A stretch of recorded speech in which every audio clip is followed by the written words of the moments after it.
అసలు జలగండం అంటే ఏంటి? ఏదైనా యాక్సిడెంట్ అవుతే మృత్యుగండం ఉంది. ఈ ఆడుతూ ఆడుతూ బకెట్లో పడిపోతే దాచుకోకూడదు. జలగండం ఉన్న వాళ్ళు మృత్యుంజయ మంత్రం చదువుకోండి.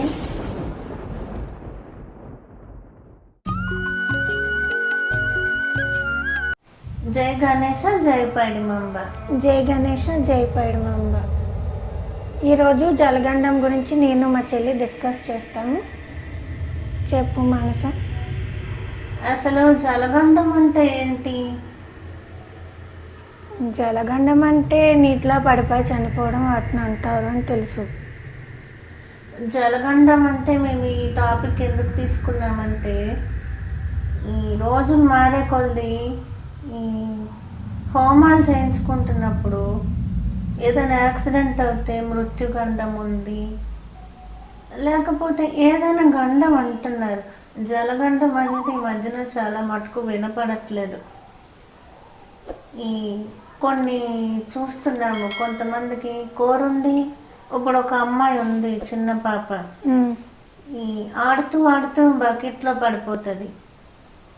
అనుకోకుండా పేరెంట్స్ చూడకుండా వదిలేస్తారు, తను అలాగే చనిపోతుంది. అలాంటి సంఘటనలు ఎప్పుడైనా విన్నావా నువ్వు అక్క? నేనా ఎక్కువ వినలేదు, కానీ బోరుబావిలో పడిపోయి చనిపోయారు అలాంటివే మన ప్రాచీన కాలంలో జలగండం అనేవారు. ఉదాహరణ, ఒక సినిమా తీశారు, గంగోత్రి అనుకుంటాను, గంగోత్రిలో ఉంటుంది. జలగండం అనేది చాలా ప్రమాదమైన గండం. అది ఉన్న వాళ్ళకి ఎలా తెలుస్తుందంటే చిన్న చిన్న సూచనలు బట్టి తెలుస్తుంది. కానీ జలగండం ఎందుకు వస్తుంది? కొన్ని పురాణాలు బట్టి చూస్తే, కొన్ని పాత కథల్లోని ఒకటి గత జన్మ పాపాలు, లేదంటే అంటే ఉదాహరణకి మనం గత జన్మలో బాగా ఉన్న వాళ్ళవి, ఎవరైనా లేని వాళ్ళకి చచ్చేటప్పుడు మంచినీళ్ళు పోయకపోయినా, అంటే జలగండ రావడానికి కారణాలు గ్రహాలు అనుకూలించకపోయినా, లేదంటే కొంతమంది ఇప్పుడు ఈ నీళ్ళ దగ్గర పనిచేసే వాళ్ళు ఉంటారు, వాళ్ళ పిల్లలకు కానీ. కానీ ప్రతి ఒక్కరికి జలగండం వస్తుంది, నీళ్ళు చనిపోయిన ప్రతి ఒక్కరికి.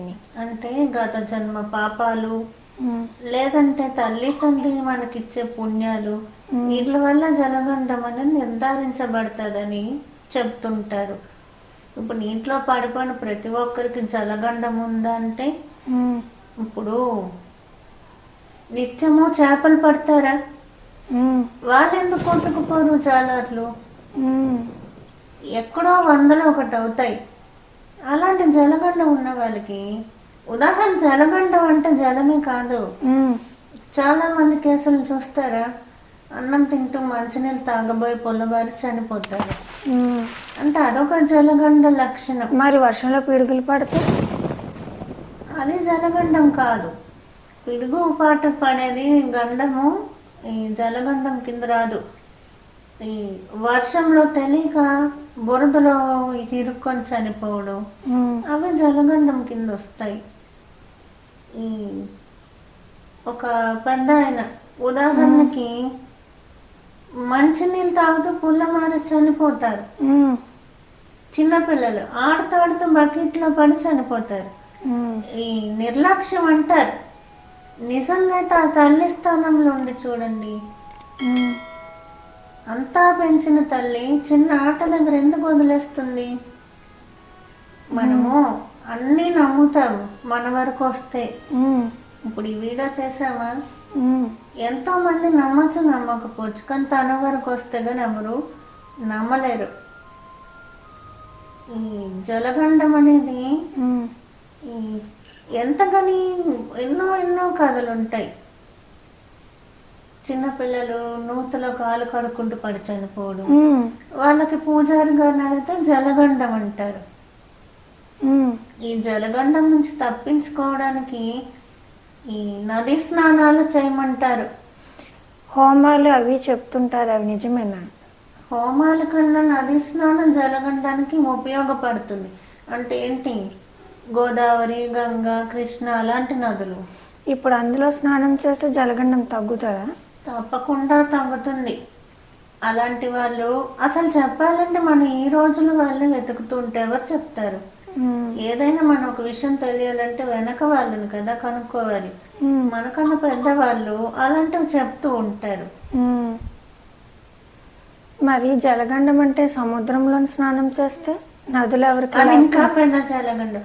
అంటే ఉదాహరణ, మన పిల్లలకి ఉత్తపుణానికి నీటి దగ్గర ప్రమాదం వస్తుంది అంటే ఒక 2-3 సార్లకు మనం పూజారి గారిని కనుక్కోవడం మంచిది. అప్పుడు ఆయన తప్పకుండా ఏ నది స్నానమో చెప్తాడు. వీలైతే చేయించితే వాళ్ళకి బాగుంటుంది. నీ చిన్నప్పుడు కాలేజీలో కూడా అలాగే జరిగింది. అంతవరకు బాగున్న ఫ్రెండ్స్ ఈ కార్తో పాటు అరసూలు వెళ్తూ నీటిలో పడిపోయారు. రిటర్న్ వచ్చినప్పుడు నీటిలోకి వెళ్ళిపోయారు అన్నారు. మరి అది యాక్సిడెంట్ అని అంటారు. ఇప్పుడు చేయించుకోవడంలో తప్పులేదు కదా. ఇప్పుడు ఒక గండం ఉందని నది స్నానం చేసినంతట్లో ఏం దిగజారిపోతాము. అప్పటి వాళ్ళు నదులకు వెళ్ళకపోతే ఈ పురాతన బావి దగ్గర నిలబడి 108 బిందులు నీళ్ళు స్నానం చేయించడం. అంటే ఇప్పుడు నదులకి వెళ్ళే స్థితి లేనప్పుడు బావి దగ్గర చేసుకోవచ్చా? బావి అంటే చంద్రకాంతి నీటి నూతన ఇంట్లో పడతాయి చూడు, చంద్రుడు ఆ నీటిలో కనపడాలి. అలాంటి రోజు 108 బిందులతో నీళ్లు స్నానం చేస్తే జలగండం తప్పకుండా తగ్గుతుంది. జలగండం లక్షణాలు ఏంటి? ఎక్కువలు రావడం, నీళ్లు తాగినా తగ్గవు, ఉత్తుపునానికి కాలవల్లో పడిపోవడం, లేదంటే కంట్లో నీళ్లు తగిలి కళ్ళు పోయినంత ప్రమాదం జరగడం, ఈత కొట్టాలనుకొని ఈత వచ్చిన వల్ల చనిపోవడం. అంటే ప్రాణమే కాదు, కళ్ళేనే పోవచ్చు అనమాట. ఆ టైంకి కళ్ళు పోవచ్చు, కాళ్ళు విరగచ్చు. అసలు చెప్పాలంటే కొందరు డబ్బున్న వాళ్ళు చెప్పరు కానీ జలగండం ఉందని తెలిసి స్విమ్మింగ్ నేర్పించరు. లేని వాళ్ళు బయటకు చెప్పి చాదస్తులు అనిపించుకుంటారు. జలగండం అనేది సత్యంగా ఉంది. అది తగ్గాలంటే మాత్రం నది స్నానమే మొదటిది, లేదంటే బావి నీళ్ళతో స్నానము. అది కాకపోతే ఈ మధ్య అమ్ముతున్నారుగా గంగా జలాలు, వాటిని పిల్లలకి వేయాలి. ఇంకోటి జలగండం లక్షణము ఈ 20 వచ్చేలోప చేయించుకోవాలి, లేకపోతే అది చాలా ప్రమాదంగా దారితీస్తుంది. ఒకవేళ తెలియకపోతే 20-25 లోపు అంటే మామూలుగా అక్క ఎంతో మందికి తెలుస్తుంది. ఇప్పుడు ఈ సముద్రంలోకి వెళ్తారు, అందరు పిల్లలు బాగుంటారు. కొందరు పిల్లలు వెళ్ళేటప్పటికి సముద్రం పెరిగిపోతుంటది. అప్పుడు పెద్దవాళ్ళు ఏమంటారు, వీడికి ఈత రాదు, వీడు సరిగ్గా చెయ్యడు.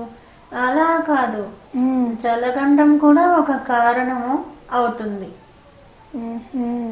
మనం గ్రహణానికి ఎంత విలువిస్తామో జలగండంకి అంత విలువ ఇవ్వాలి. అంటే ఎప్పటికప్పుడు నీటిలో ఏదైనా జరిగితే జలగండం కింద భావించి ఏదైనా పూజ చేసుకోవడం మంచిది. తప్పకుండా అలాంటివి చేసుకోవడం మంచిది. ఈ జలగండానికి మన జీవనాదులు ముఖ్యంగా బాగా శాంతి చేస్తాయి. గోదావరి, కృష్ణ, గంగా, యమున. అప్పట్లో సరస్వతి నదిలో కూడా చేసేవారు భారతం కాలంలో. ఇప్పుడు అది అంతర్ధానమైంది కాబట్టి అది తెలియదు. అన్నిటికన్నా జలగండం ఉన్న వాళ్ళు చేయవలసిన పని ఎక్కువ జలానికి దూరంగా ఉండాలి.